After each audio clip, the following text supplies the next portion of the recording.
Hi.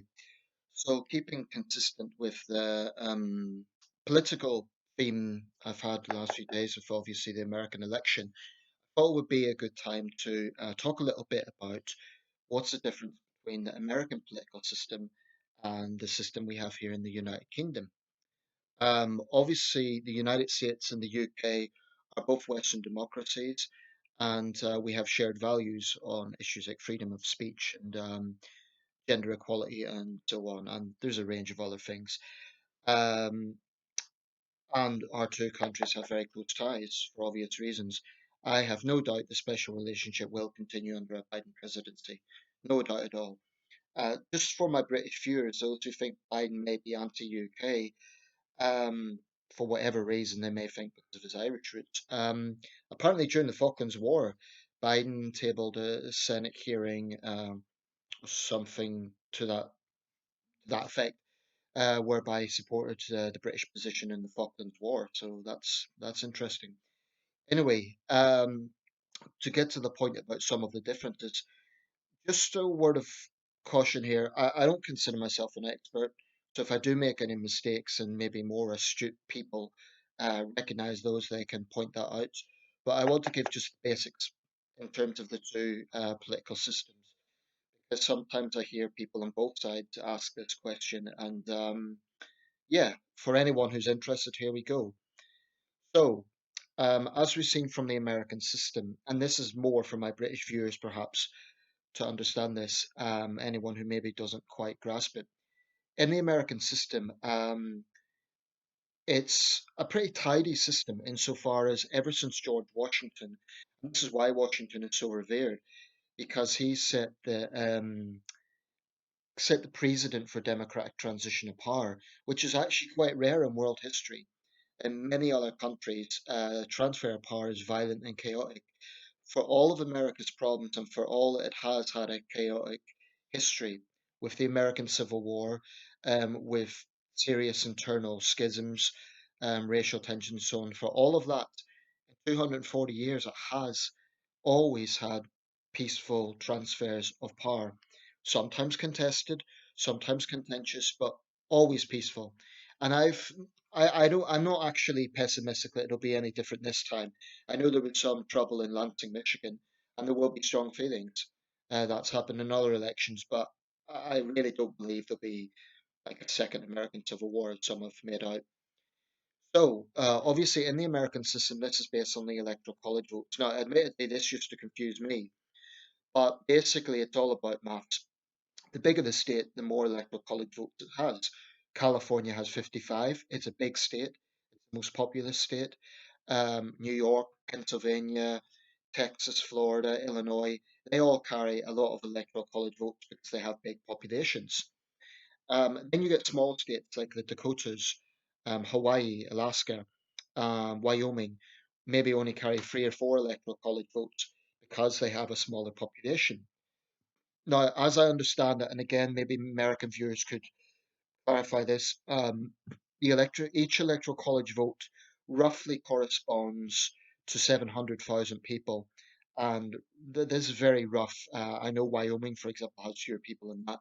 It roughly corresponds to it's it wouldn't be aligned with the senators because I think every state just has 2 senators regardless of population. I think it's the number of House representatives. I'm not quite sure how that aligns, so I'm still not entirely clear on that. Now, state by state, there are thousands of counties. There's around 3,600 counties in the contiguous United States. Louisiana and I think Alaska have parishes. Maybe Alaska's counties, I can't remember. But each of those themselves are different shades of blue and red. The interesting thing is, blue and red have only been associated with the parties fairly recently in the last 20 years. Right up until the 1980s, some of the big broadcasters were actually having Republican blue and Democratic red. In Britain, it's the other way around. The Conservatives are blue, Labour is red. And very, very roughly speaking, the Conservatives are sister parties with the Republicans, the Labour Party sister party with the Democrats, very roughly speaking. That's not an exact translation, but very broadly speaking, in terms of some of their policy positions. I don't want to give a history lesson. I love history, but there's been a transition in the 20th century from two big parties, what they represented. The Democrats used to be the party of segregation and Jim Crow right up until the middle of the 20th century. I think that changed in the 1964 election when Lyndon Johnson was facing off against Barry Goldwater, and then there was the addition of George Wallace as governor of Alabama. I think I'm a fairly good student of American political history. Anyway, so the big thing is the Electoral College vote, and the key number is 270. So if a candidate surpasses that 270, he or she will become president. That's what's happened with Joe Biden. He has surpassed the 270, notwithstanding claims of fraud. I just don't think the maths can add up for Donald Trump. Even I think Georgia is still to declare, and one or two other states, but I just don't think the maths can add up, whatever way you look at it. Even if you allow for recounts, even if you allow for some questionable ballots, I just don't think the maths will be there. Now, usually, the Electoral College votes in the United States correspond with the popular vote. That is to say, the candidate who gets most Electoral College votes will also get the most votes, all around most votes. So Biden has about 75 million, Trump has about 70 million. But there has been four elections: 1876, when Rutherford B. Hayes became president; 1888, when Benjamin Harrison became president; um, 2000, when George W. Bush became president after a lengthy battle in the Supreme Court; and 2016, when Donald Trump became president. In those four elections, the losing candidate actually got more votes. The first two, I think it was Samuel Tilden, and I think in the 1888 election, um, it might have been Grover Cleveland. I can't recall who the Democratic opponent was that year. 2000, of course, Al Gore, and 2016, Hillary Clinton. So that caused some controversy in a similar way that we have controversy over first past the post. Now, looking at the British system, um, we have the first past the post system. So in every seat, and from my American viewers, a seat is basically what is held by a member of parliament. Very roughly translated, that's the equivalent of a senator, but it's a very loose translation. We have 650, I believe, MPs, and they roughly represent constituencies, seats of roughly 100,000 people. Some are bigger, some are smaller, but roughly 100,000 people. So the way it works in our system is the party that has the most MPs becomes a party of government. And I think in our system, the magic number, so to speak, to make up that majority in Parliament, I think it's 318. I think that's the figure, 318. Occasionally this changes when we lose or add some constituencies, but it's about 318. So to be a party of government, there needs to be 318 MPs for that party. I could be wrong about that. I'll need to double check, but I think it's 318. My city has long been a Labour voting city, even in 2019, which was a very close election in terms of, well, not close, and it was very comfortable victory for the Conservatives, but close insofar as a lot of seats like Sunderland were close, and we very nearly became Conservative, which would have been the first time in 60 years. So for American viewers, that would be the equivalent of Vermont, or maybe a better example, um, let's say Connecticut going Republican, or Alabama going Democratic, and that would be how significant that is. That's why Boris Johnson's win last year was so profound. So in the British system, it's making up the MP numbers, and again, the popular votes doesn't necessarily correspond with that, because you can have a situation where in Scotland, for example, the SNP, the Scottish National Party, could garner 2.5 million votes, but because the seats in Scotland are smaller, they could get theoretically 50 MPs. I believe they did in 2015. So they could get 50 MPs, roughly 2.5 million votes.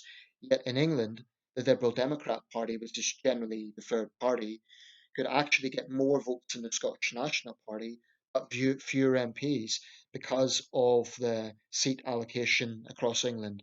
Seats tend to represent a bigger population. So, for example, if in every seat you had a Liberal Democrat coming second or third, they'll make up the numbers, but they won't do enough to get that seat. So there has been calls to reform our system rather than having first past the post have proportional representation. And there was a referendum on this in 2011, which failed. So we kept our system. My own view is I understand the arguments both ways. I understand that our current system is said to provide stability. The British political system, like the American system, is very politically stable.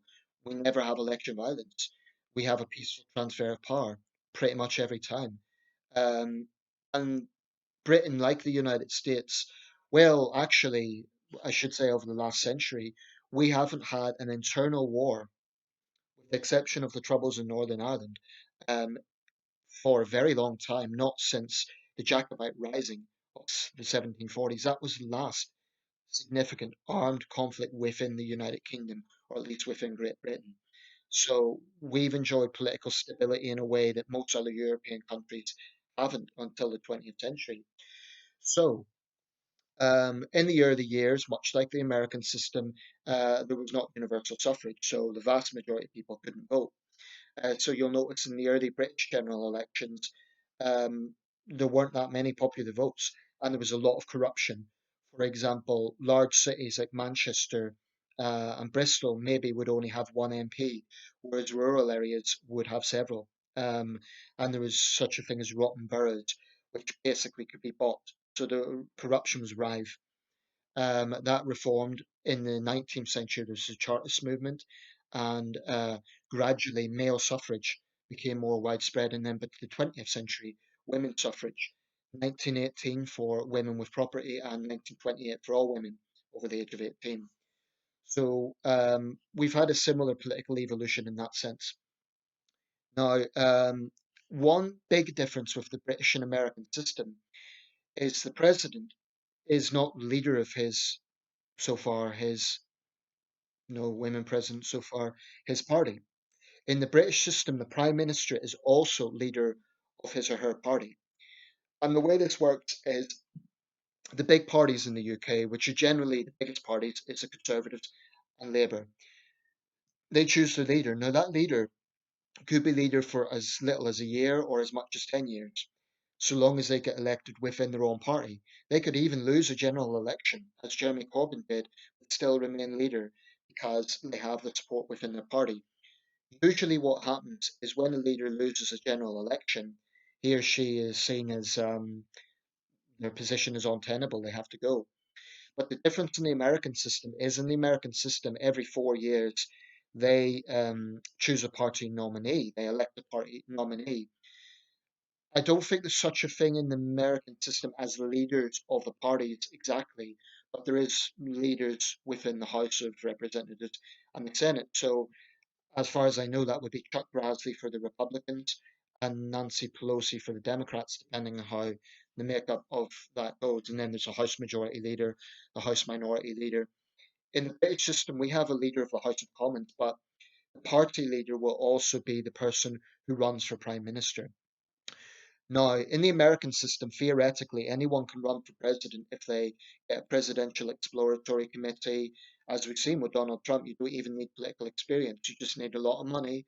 And this is actually an area I think the British system is better because you basically need political experience. You need to be a sitting MP, really, to run for prime minister and then be elected as leader of your party. So, every well, in the American system, it's 4 years. In the British system, it's usually 5 years. It could be less. It could be as little as 2 years. We had a general election in 2017 and then in 2019. And in fact, in the 2010s, we had four general elections. The American system, in that sense, is more tidy. It's guaranteed exactly every 4 years. In the British system, it's a bit more flexible. I think the longest gap where we didn't have a general election was from 1935 to 1945. I think that's the longest period where we had no general elections. Um, But basically, the leader of the party is elected within the party. They will then run to be prime minister. If their party garners enough seats, then they have the right to form government. They will go to the Queen. The ceremony is called the kissing of hands. They will ask to form a government. She'll never refuse. It's just a constitutional formality. And of course, there's not a written constitution in this country the way there is in the United States. Um, so it's a constitutional formality. They will then have the right to form a government.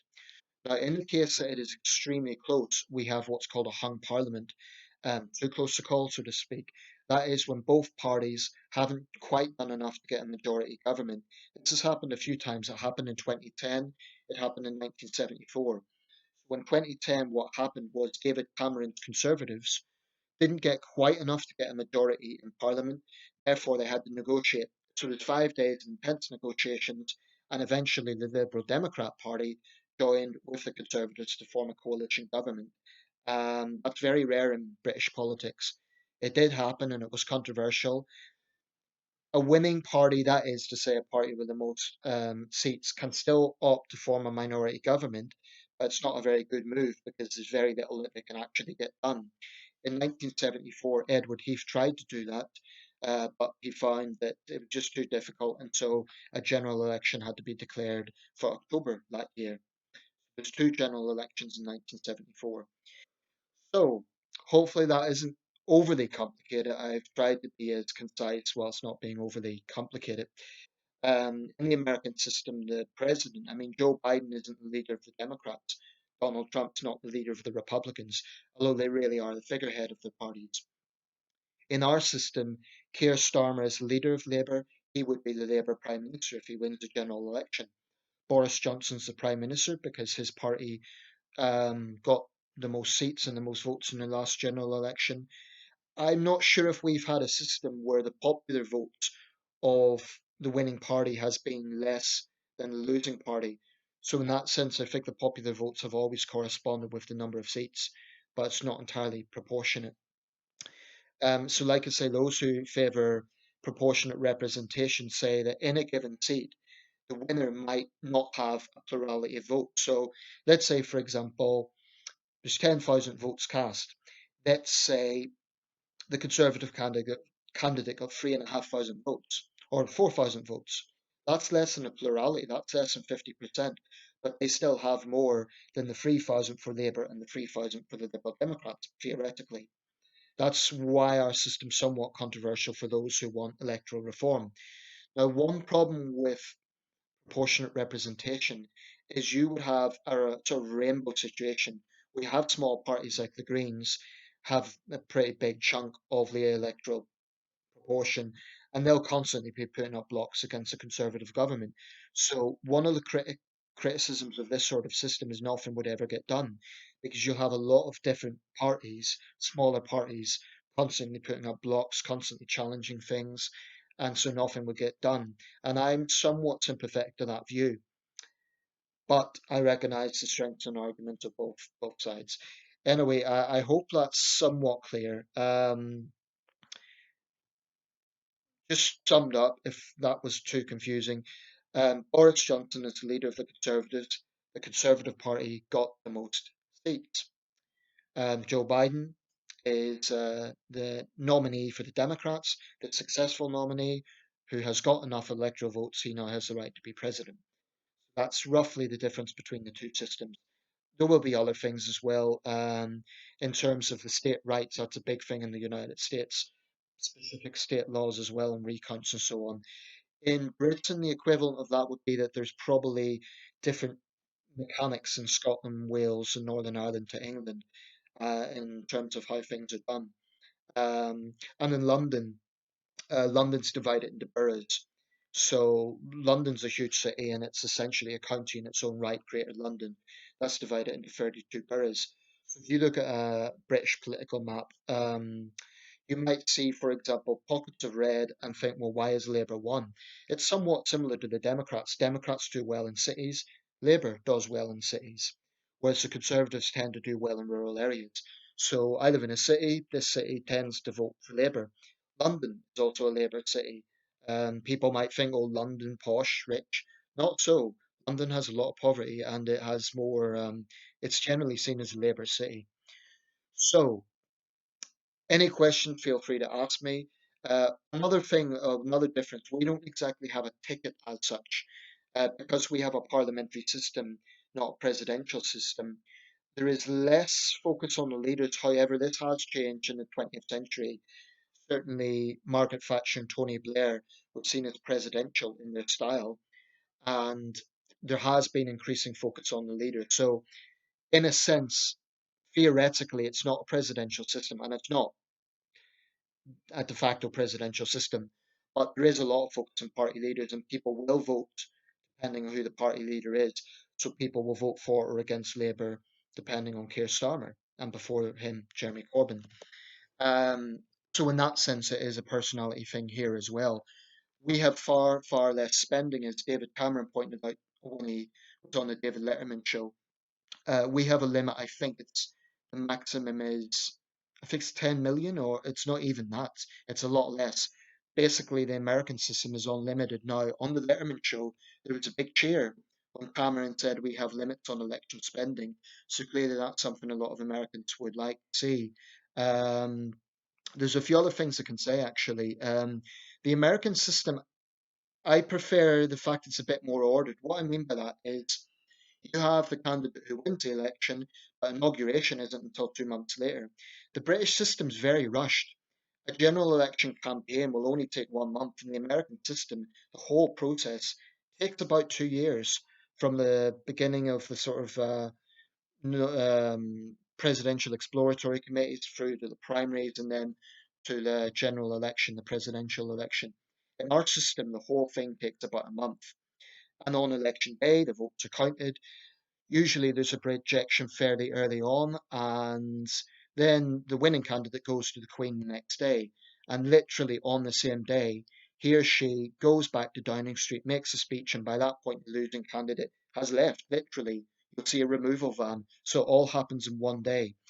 I've always wondered about our system. If it's close, let's say there's an incumbent Labour Prime Minister, and it's a very close election, how does he or she know to pack everything up? If they've won, they're going to stay there. So I've never quite been sure how that works. And I do think, whilst I appreciate we don't have a presidential system with an inauguration, I do wonder, is it a little bit rushed? I wonder, should we have some sort of more of a spacing out? I mean, I guess it could be argued hasn't really caused any problems, but I do feel it's a little bit rushed. Maybe not. Um, in the American system, just like the French system, they have a whole inauguration process. What else can I say? Running mate. A party leader doesn't exactly have a running mate, but generally in the British system, the number two is considered to be the Chancellor of the Exchequer because that's the second most powerful position in the country. So, although it's not formal, generally speaking, I would say the Prime Minister Chancellor is the ticket.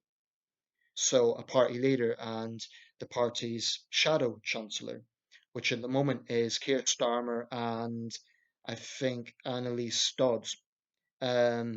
Whereas the government, it's Boris Johnson and Rishi Sunak. So the Johnson Sunak ticket, so to speak. But that's just my take on it. We don't really have a party ticket. We've no such thing as a vice president. Obviously, we sometimes have deputy prime ministers, but that's not a formal office, and that's entirely at the discretion of a sitting prime minister. For example, we don't have one at the moment. Okay, this is quite a long video, but there were a lot of things to talk about.